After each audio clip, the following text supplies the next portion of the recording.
girls, and welcome to the Kiwanis Reading Corner. I'm Mrs. O. Today we're going to be reading a book called Mr. Willowby's Christmas Tree, and it's right in time for the Christmas holiday.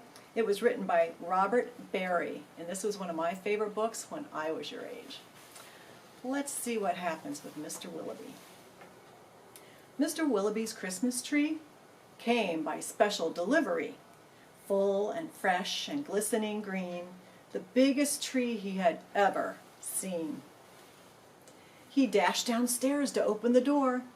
This was the moment he'd waited for. "A magnificent tree! Splendid!" he cried. "Please, sir, won't you carry it right inside? I think it might look best this year, right in the parlor corner here." But once the tree stood in its place, Mr. Willowby made a terrible face.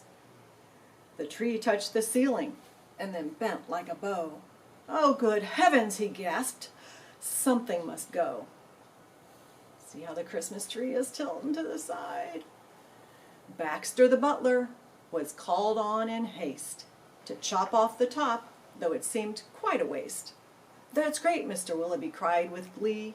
"Now we can start to trim my tree." When the trimming was well underway, the top was placed on a silver tray. Baxter said, "I know just who'd be delighted with this Christmas tree." So it was presented to Miss Adelaide, Mr. Willowby's upstairs maid. "Won't this tree be a pretty sight when I have trimmed it later tonight? But the top, oh dear, I'm so afraid, will have to be cut," sighed Miss Adelaide. And so with scissors, sharp and long, she snipped off the top while she hummed a song.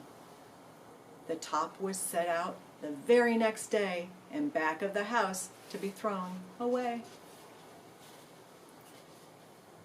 The little treetop caught the eye of Tim the gardener passing by.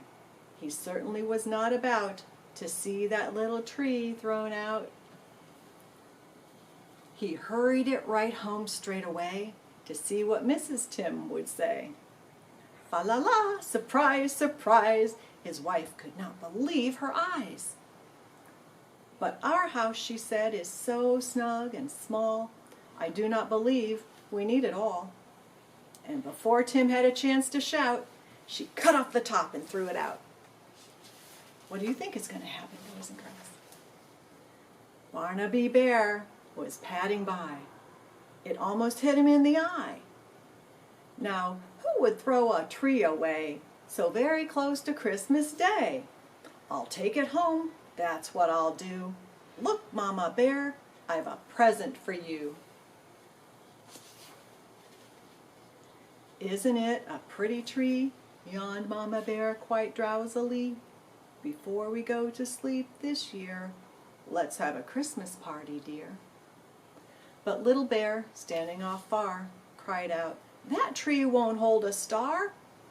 Barnaby said, "Let's cut a hunk off at the bottom, here, at the trunk."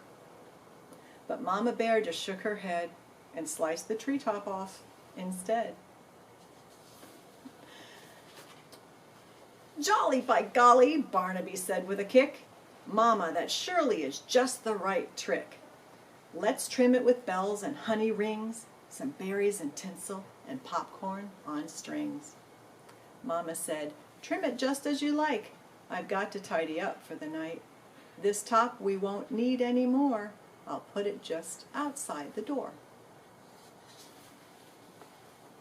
Later on that frosty night, Frisky Fox came into sight. He spied the treetop, rubbed his chin, opened his sack, and stuffed the top in. He scampered home and jumped his gate. This Christmas present couldn't wait. "It's even better than mincemeat pie," said Mrs. Fox with a happy sigh. Then the foxes saw that their Christmas prize was just a wee bit oversize. "There, my dears, now don't you worry. I'll fix this top now in a hurry." Benjamin Rabbit found it then just outside the fox's den. It seems, he thought, most certainly, Santa left that for my family. Look, he cried, see the tree I found? With that he called his family round. Then there was merrymaking, rollicking, frolicking, carrot shaking, celebration around the tree. All were happy as rabbits can be. Benjamin Rabbit, with his own hand, sliced a carrot and made a stand. Now let's see how this will look in our little chimney nook. But right away the children cried, "Look, it's leaning off to one side." "It's too tall, that's all," said Mrs. Rabbit, and as though it were a summer carrot, she gave it a chop and threw away the top.